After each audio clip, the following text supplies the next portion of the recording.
My name is Michael. I'm 35 years old. I have dark hair that's starting to show a few strands of gray at the temples, and a face people often describe as calm. That word follows me everywhere. Calm, reliable, grounded. No one has ever accused me of being reckless. From the outside, my life makes sense. I have a steady career, a long-term relationship. Friends who trust me to a routine that looks intentional. I used to believe that if your life made sense, you were doing something right. Now I'm not so sure. I've always been good at control, not in a manipulative way, in a quiet, disciplined way. I plan ahead, I think before I speak, that I don't let emotions dictate decisions. That approach has served me well, at least on paper. I grew up in a household where emotions were managed, not explored. My father believed in stability above all else, and my mother believed in endurance. You didn't complain. You adapted, and if something felt wrong, you handled it privately. That lesson settled into me early. By my early 30s, I had built a life that reflected those values. I was with a woman I trusted deeply. Her name was Rachel. We met in our late 20s and connected through familiarity more than intensity. She was thoughtful, consistent, emotionally steady. Being with her felt like choosing calm over chaos. We didn't rush things. We moved in together slowly, talked about the future carefully, avoided drama instinctively. Our relationship wasn't fueled by passion. It was fueled by compatibility. At least, that's how I framed it. People admired us. They said we were solid. That word again, solid, as if relationships were structures meant to withstand weather, not living things meant to grow. I didn't question my life for a long time. Not seriously. Occasional doubts surfaced, but I dismiss them as normal restlessness. Everyone wonders, what if sometimes? That didn't mean anything was wrong. The truth is, I rarely asked myself how I felt. I asked myself whether things were working. Those are not the same question. The first sign that something was off came quietly, not through conflict, through absence.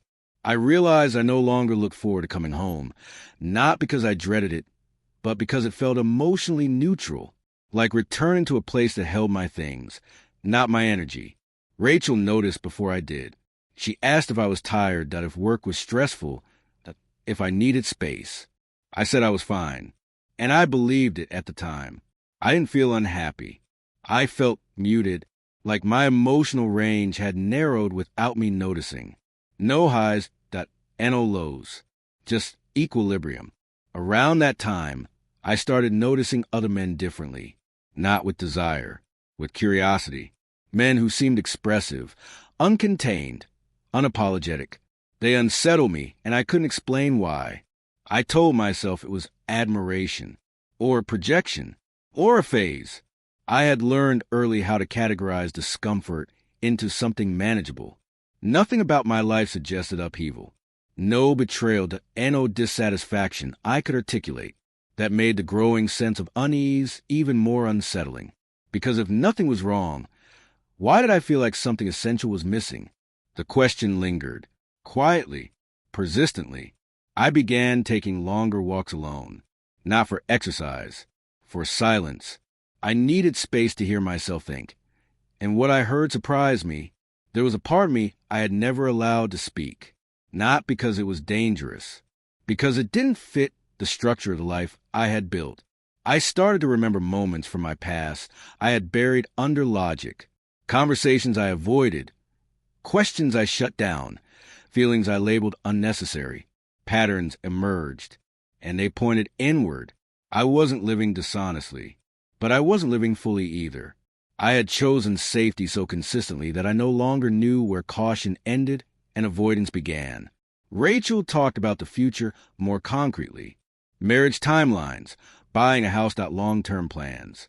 I listened attentively, nodded, participated, but inside, something tightened. Not fear of commitment, fear of permanence. That reaction confused me. I wasn't someone who feared responsibility. I had embraced it my entire life. So why did the idea of locking everything into place feel like closing a door I hadn't looked behind yet? I didn't tell anyone about these thoughts. Not Rachel, not my friends. They didn't match the version of me they knew, and I wasn't ready to question that version myself. I told myself this was just a season. That clarity would come, that men my age question things. It doesn't mean anything needs a change. I wanted that to be true, but somewhere beneath that rationalization was a quieter realization forming. If I continued living exactly as I was, I would remain safe, respected, approved of, and profoundly disconnected from a part of myself I had never explored. At the time, I still believe I could examine that quietly, without consequences, without disruption. I didn't know yet that some truths don't stay contained once you acknowledge them. They wait, patiently, until you're forced to listen. Once a question takes root, it doesn't stay polite. It starts showing up everywhere. That's what happened to me. I began noticing myself more closely, not in a self-help way, in a forensic way. How I reacted to certain conversations, what I avoided, what made me uncomfortable for reasons I couldn't explain. The observations were subtle but consistent. I noticed how carefully I edited myself around other men, lowered my voice, adjusted my posture, chose words that reinforced a version of masculinity I had learned to perform. I'd been doing it so long, I hadn't realized it was an act. At work, I watched how some men spoke freely about their lives. Not boastfully, honestly. They expressed doubt, longing, frustration. I admired their ease, and that admiration made me uneasy. It wasn't attraction in the way people usually mean it. It was recognition, and recognition carries weight. At home, nothing had changed. Rachel still cooked dinner while telling me about her day, still leaned into me on the couch, still spoke about the future with quiet confidence. I loved her for that steadiness, but I also felt myself pulling inward. One evening, she asked if everything was okay between us. Her tone wasn't accusatory. It was attentive. I paused. That pause told me more than my answer did. I think so, I said. Not a lie, just incomplete. The truth was, I didn't know how to articulate what I was feeling. There was no narrative for it, no language that felt safe. Men like me didn't question these things. We managed them, contained them, moved on.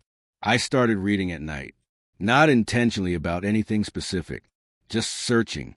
Essays, personal stories, psychology. I told myself it was curiosity, but what I was really doing was looking for permission. I read about identity, about repression, about men who realized parts of themselves later in life.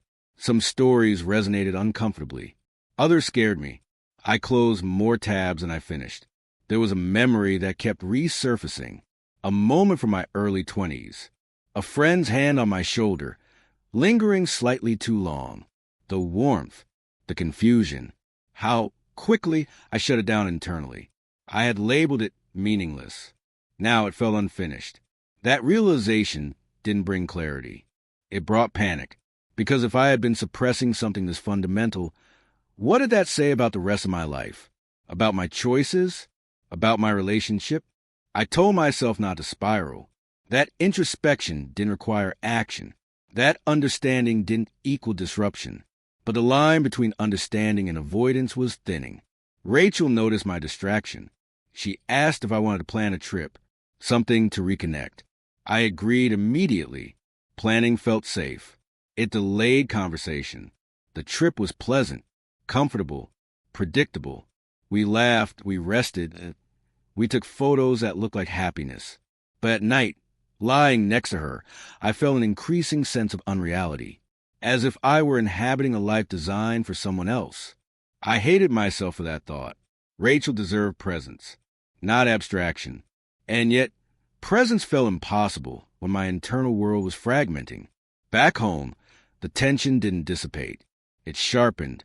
I began to feel irritable for no clear reason. Small things overwhelmed me. I was expending enormous energy maintaining composure. One evening, while out with friends, someone joked about masculinity, about how men are supposed to be. The comment was harmless, but it landed hard. I laughed. Everyone else did. Inside, something collapsed. I realized then how much of my life had been built around meeting expectations I had never consciously chosen. being dependable, being rational, being normal. Those words had shaped me more than I admitted. That night, I sat alone in my car long after everyone left. I stared at my reflection in the rear-view mirror. I didn't recognize what I was seeing, not because it was unfamiliar, because it was incomplete. The next day, Rachel asked me directly if I was still happy. The question felt heavier than it should have. Happiness was too broad, too final. I said, "I'm just tired." Again, but exhaustion wasn't the problem. Fear was. Fear of dismantling a life that had taken years to build. Fear of hurting someone I cared about. Fear of discovering that honesty would cost me everything familiar. I wasn't ready to admit anything out loud, but internally, something crystallized. I could no longer pretend this was just a phase. This wasn't curiosity. It was identity pressing against containment. I began to understand that suppression doesn't disappear. It accumulates, and eventually, it demands acknowledgement. I still believed I could manage this quietly, that I could sort out internally before anyone noticed, that I could protect Rachel and myself from unnecessary pain. That belief was comforting and dangerously naive, because the more I tried to contain the truth, the more it reshaped everything around it. My thoughts that am why reactions that am why sense of self. I hadn't crossed any lines, not externally, but internally, I was standing at the edge of something irreversible. And I knew, with a certainty that frightened me, that stepping back would require betraying myself. At the time, I didn't know what would come next. I only knew that the life I had carefully constructed was no longer enough to hold the person I was becoming. And that realization changed everything. There's a moment when silence stops protecting you.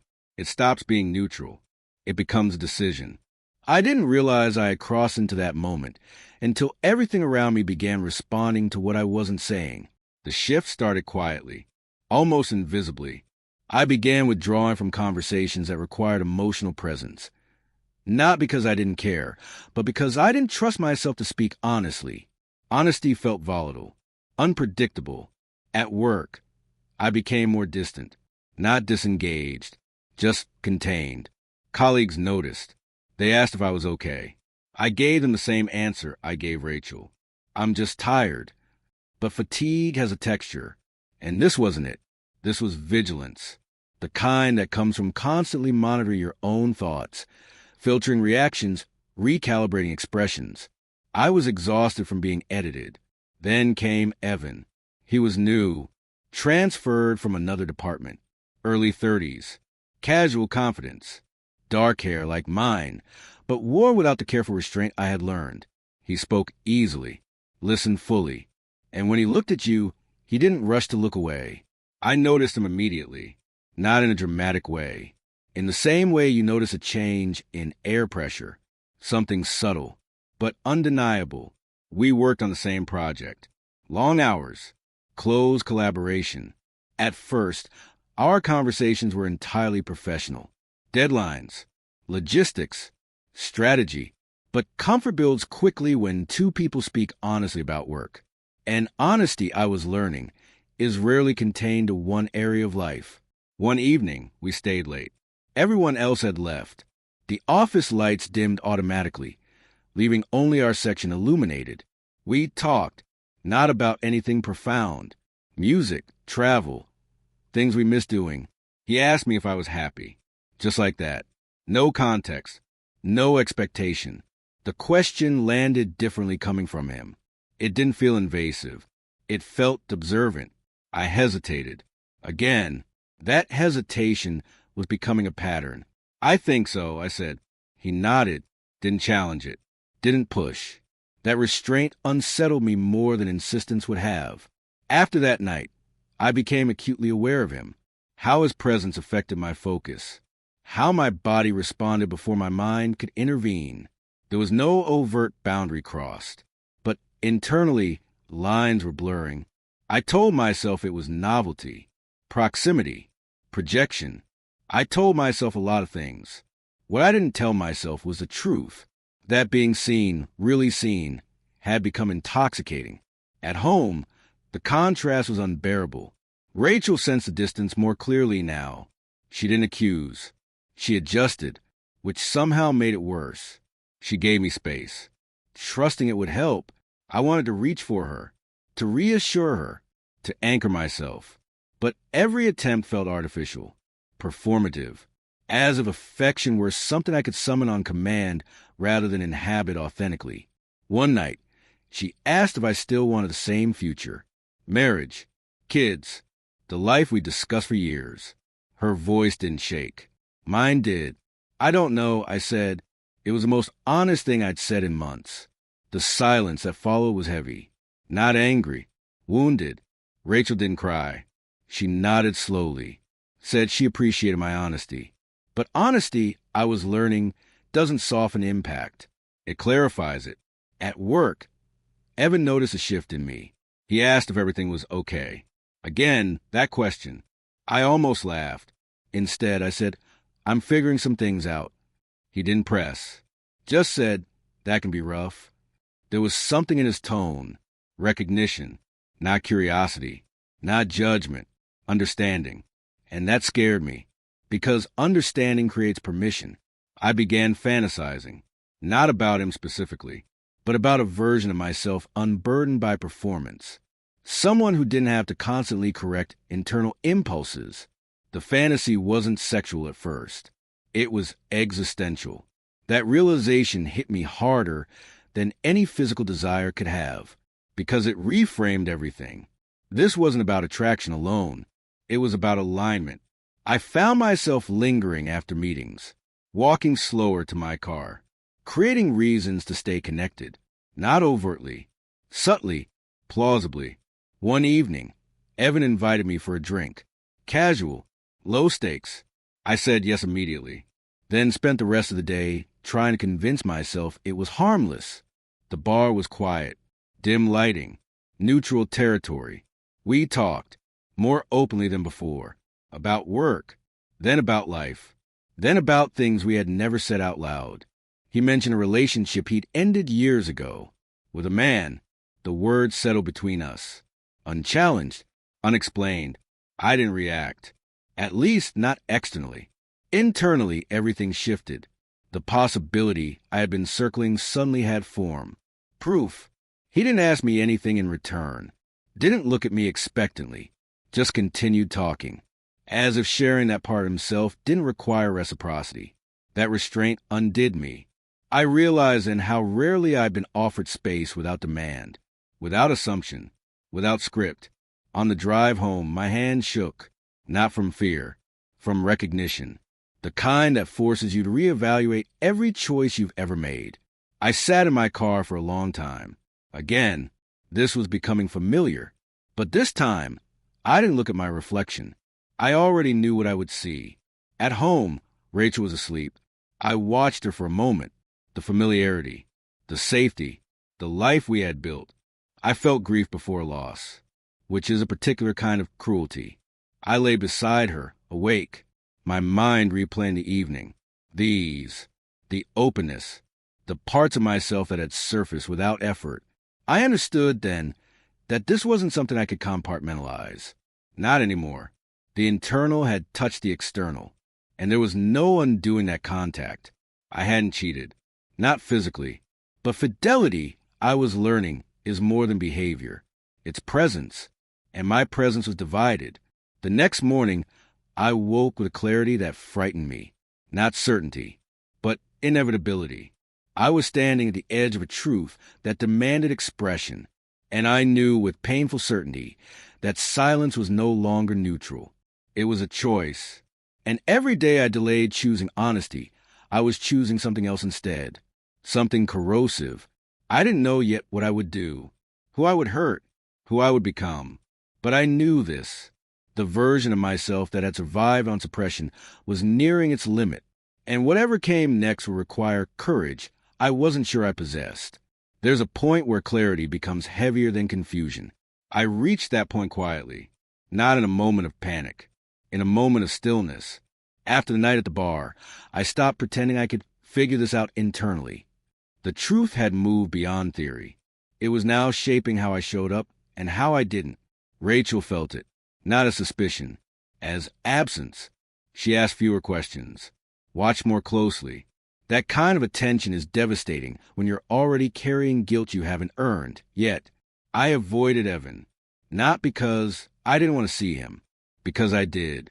The pull was undeniable now, not sexual urgency, something deeper, a sense of recognition that made every interaction feel consequential. Avoidance didn't help.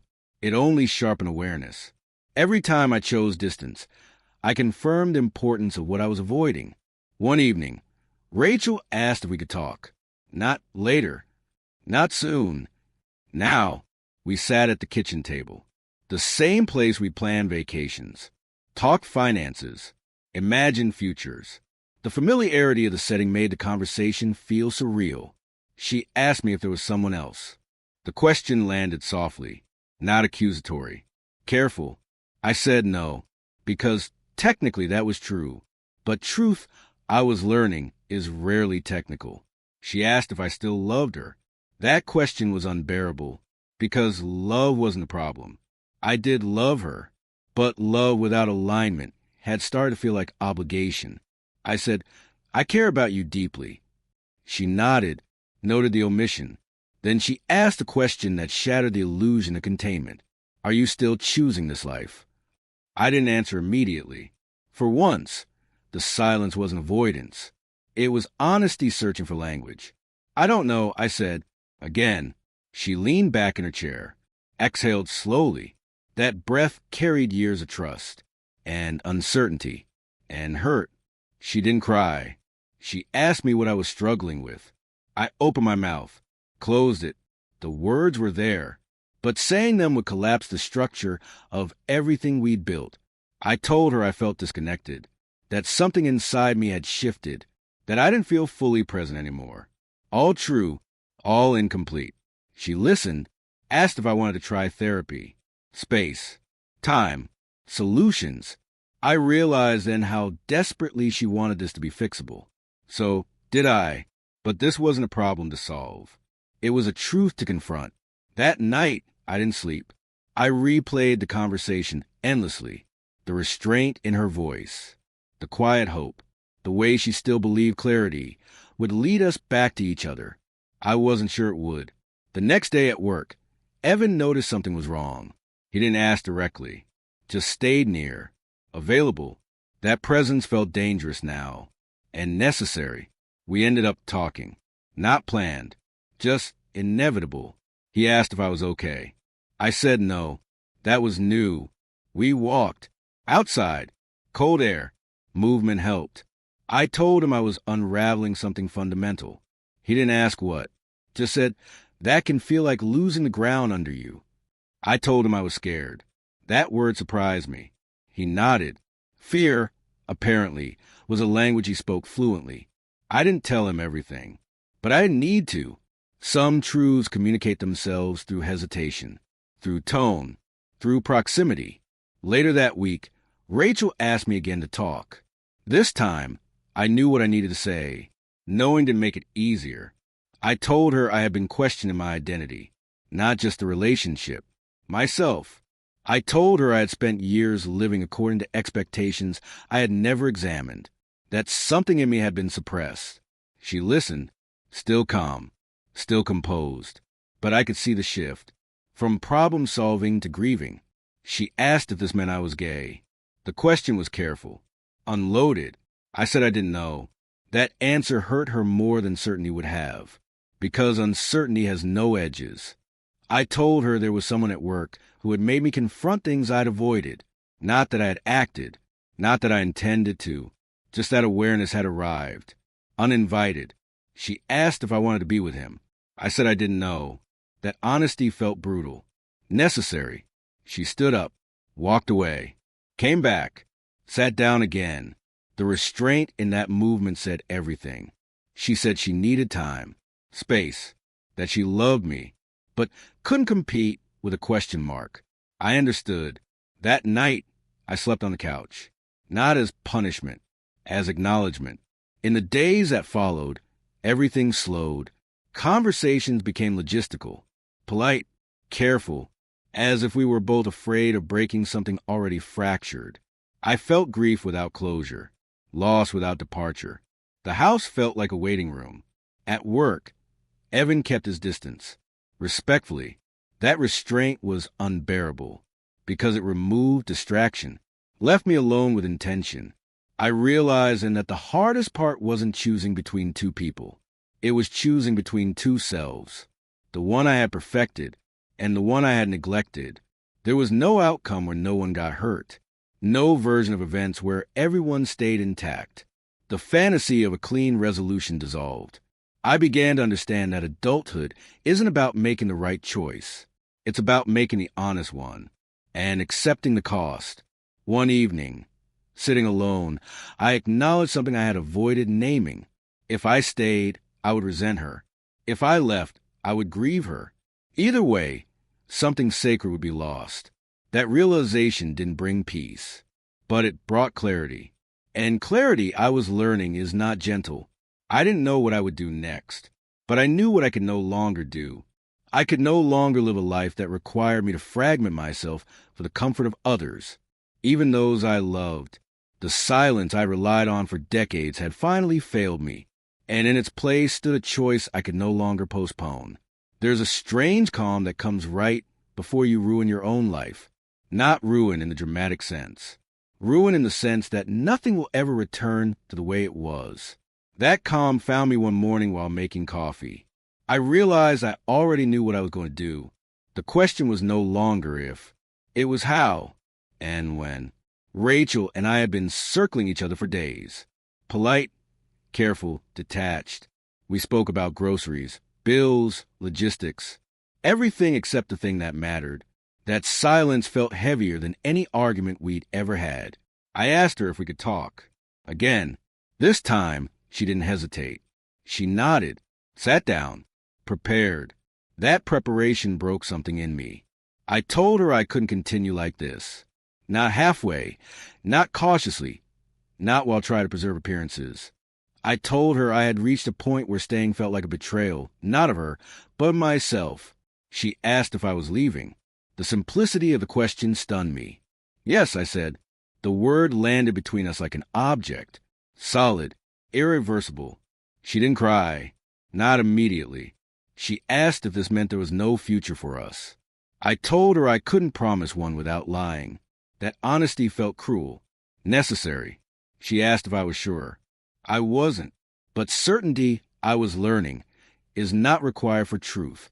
I'm sure I can't keep pretending, I said. That was when she cried, quietly, without spectacle, the kind of crying that comes from loss, not shock. She said she felt foolish, for not noticing sooner, for believing love could stabilize anything. I told her none of this was her fault. She didn't believe me. She asked if this was about Evan. I paused. I told her he was part of the catalyst, not the cause, that my questions existed long before he appeared, that he didn't create the fracture. He revealed it. She asked if I was gay. The word still felt heavy, still unfinished. I don't know exactly how I identify yet, I said, but I know I'm not who I've been pretending to be. That answer satisfied neither of us, but it was the most honest one I had. She said she needed me to leave, not forever, just for now. She needed the space to grieve without my presence complicating it. I understood. I packed a bag. The apartment looked unfamiliar as I moved through it. Every object carried memory, a life we had built deliberately, slowly. I felt like a vandal in my own home. When I reached the door, I stopped, turned back. She was sitting on the couch, arms folded, protecting herself. I told her I was sorry.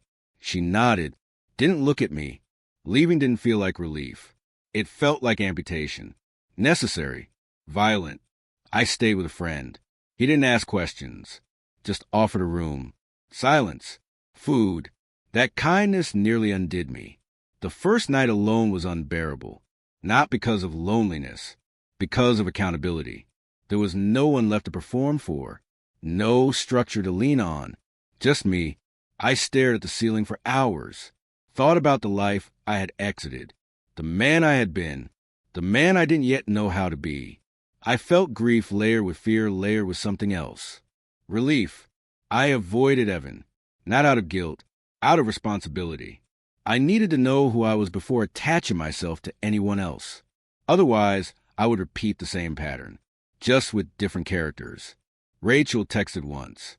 Brief, practical, about logistics. No emotion.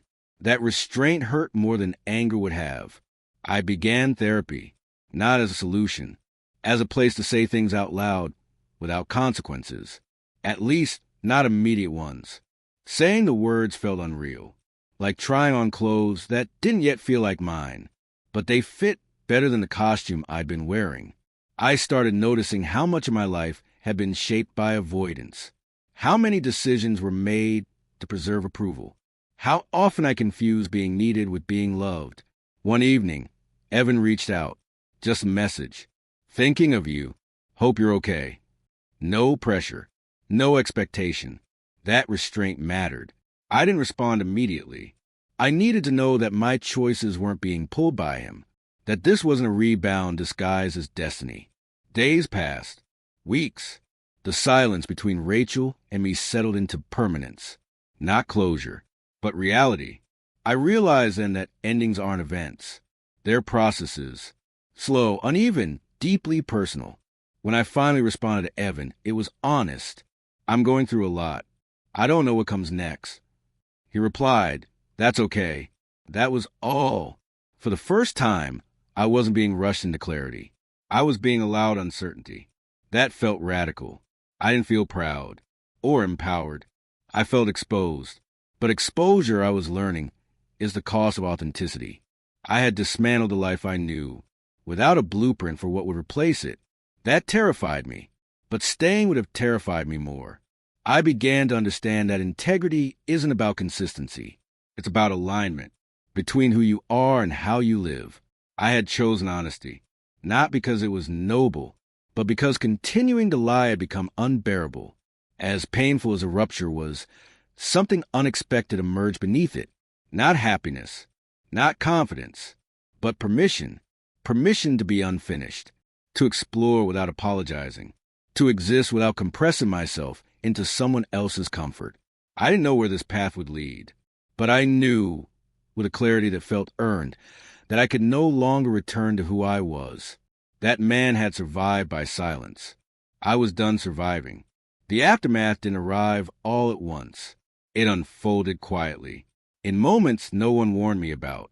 There was no dramatic freedom, no sense of rebirth, just absence, an open stretch of time where structure had collapsed and nothing had rushed in to replace it. I moved into a small apartment. Temporary, I told myself. Neutral walls, sparse furniture. It felt less like a home and more like a holding space, which was fitting. The first weeks were the hardest, not because I missed Rachel constantly, though I did, but because I no longer had a role to perform. No one needed reassurance. No one expected consistency. The silence was total. I realized how much of my identity had been relational, defined by how well I fit into someone else's life. Without that mirror, I felt unfinished. Mornings were the worst. I woke up expecting familiarity, then remembered. Again, loss doesn't hit once. It repeats. I continued therapy. Slowly, carefully, I learned how to say, I don't know, without rushing to fix it. How to sit in discomfort, without turning it into a project. That was new. We talked about fear. Not fear of being alone. Fear of being known. Of being specific. Of choosing something and owning the consequences. I started noticing patterns I'd never named before. How I avoided desire. How I framed indecision as responsibility. How often I chose safety because it came with praise. At work, I was quieter, not withdrawn, just present in a different way. Evan respected my space. That restraint continued to matter. When we finally talked in person again, it felt different. Less charged, more grounded. I wasn't reaching for him. I was standing on my own. We spoke honestly about what I was going through, about what I didn't know yet. I didn't confess feelings. I didn't promise anything. For once, I didn't over-explain. That honesty created something unexpected: ease. Outside of work, I began to explore my life without commentary. I went to places alone: cafes, bookstores, long walks without music. I wanted to hear my own thoughts without distraction. Some days I felt peaceful, others unbearably lonely. Both were real. Neither meant I was doing something wrong. Rachel and I spoke occasionally, briefly, carefully. The grief between us had settled into something quieter, still painful, but less volatile. She told me she was angry sometimes, then sad, then strangely relieved. That honesty hurt and helped. I apologized again, not for leaving, for the ways I had stayed too long without being fully present. She accepted that. We didn't seek closure. We sought dignity. I began reading differently, not searching for permission anymore, searching for resonance. Stories of men who had redefined themselves later in life, not as tragedies, as evolutions. Some stories comforted me. Others terrified me. All of them reminded me I wasn't alone. That helped more than reassurance ever could.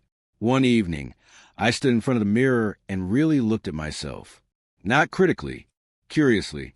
The dark hair, the tired eyes, the lines I hadn't noticed before. I looked older, but also clearer. I tried saying things out loud, in private, not labels, truths. I don't want to hide anymore. I don't know who I am yet. I'm allowed to take time. The words felt awkward, but honest. Evan and I grew closer, naturally, without urgency. We didn't define anything. We didn't rush intimacy. That restraint was intentional. I needed to choose from wholeness, not hunger. I realized then how often people confuse intensity with authenticity. This wasn't intense. It was steady, and that steadiness felt earned. There were setbacks, moments when I questioned everything, when nostalgia softened the past and made returning seem tempting. I resisted, not because returning was wrong, but because it would have been easier than continuing forward. Growth, I learned, doesn't feel like progress. It feels like vulnerability without applause. I stopped trying to explain myself to everyone. I didn't know a narrative, just honesty. Some friendships shifted, others deepened, a few disappeared. That, too, felt inevitable. I began to feel something I hadn't expected. Not happiness, agency. The sense that my life was finally mine to navigate, even if I didn't know the destination. One night, sitting alone, I acknowledged something quietly. I had crossed the hardest threshold, not coming out, not leaving, but choosing to live without a script. That choice didn't make me brave. It made me exposed. But exposure, I was learning, is where real connection begins. I still miss Rachel. I still grieve the future we'd imagined. But I no longer wish to return. Grief and clarity were learning to coexist. I didn't know who I would become, but I knew I was no longer disappearing. And for the first time in my life, that felt like enough to keep going. There's a common misunderstanding about endings. People expect them to feel decisive, clean, liberating, as if clarity arrives all at once and stays. That's not how it happened for me. What arrived instead was something quieter. A gradual easing of resistance, the sense that I was no longer fighting myself every day. I didn't wake up suddenly confident. I woke up honest, and that turned out to be far more useful. Months passed, not in milestones, in routines, morning coffee, work meetings, evenings that belonged only to me. Life continued without asking whether I felt ready, and I learned to move with it instead of bracing against it. I stopped asking myself who I should be. That question had dominated my life for decades. Instead, I started asking something simpler. Does this feel true? Not safe, not impressive, not socially acceptable. True. That question changed everything. Not dramatically, practically. I stopped forcing explanations. I stopped rehearsing conversations before having them. I allowed pauses, silence, uncertainty. For the first time, I didn't feel compelled to resolve every ambiguity immediately. I thought often about Rachel, not with regret, with respect, for what we shared, for what we couldn't sustain, for the grace she showed in a moment neither of us had prepared for. I wished her happiness, not as a way of absolving myself, but because she deserved it. We spoke once more, months later. Calmly, we talked about our lives now. Separate, distinct. We didn't revisit the past in detail. We didn't need to. The truth had already done its work. I realized then that closure isn't something you receive. It's something you stop demanding. Evan and I eventually allowed ourselves to explore what had been growing quietly between us. Slowly, deliberately, without fantasy, without urgency. We talked openly about expectations, fears, boundaries. I didn't want another life built on avoidance. He didn't want to be someone's awakening. That honesty mattered. Being with him felt different from anything I had known before. Not intoxicating. Grounded. I didn't feel the need to perform. I didn't feel the urge to disappear. That alone told me more than attraction ever could. But this story isn't about him. It never was. It's about the moment I stopped confusing stability with truth. About recognizing that a life can look perfect and still be misaligned. About understanding that suppressing parts of yourself doesn't make them disappear. It just makes your life smaller.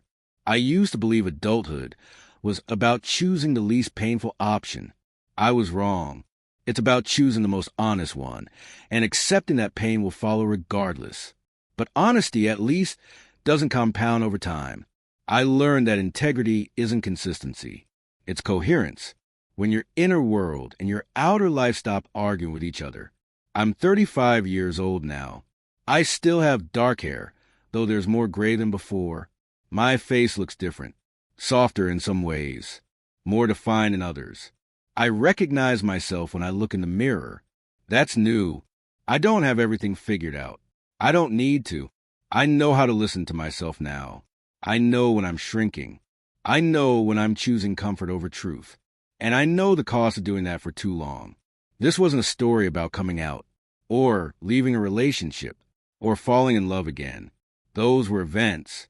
This was about learning how to stop abandoning myself quietly. Some people will hear this and think I waited too long. Others will think I acted too quickly.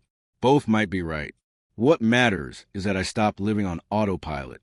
If you're listening to this and something feels familiar, that muted discomfort, that sense of absence without a clear reason, that feeling of performing a life instead of inhabiting it, I won't tell you what to do. I only know this. Silence doesn't keep you safe forever. Eventually, it asks for payment. My name is Michael, and this was my quiet confession.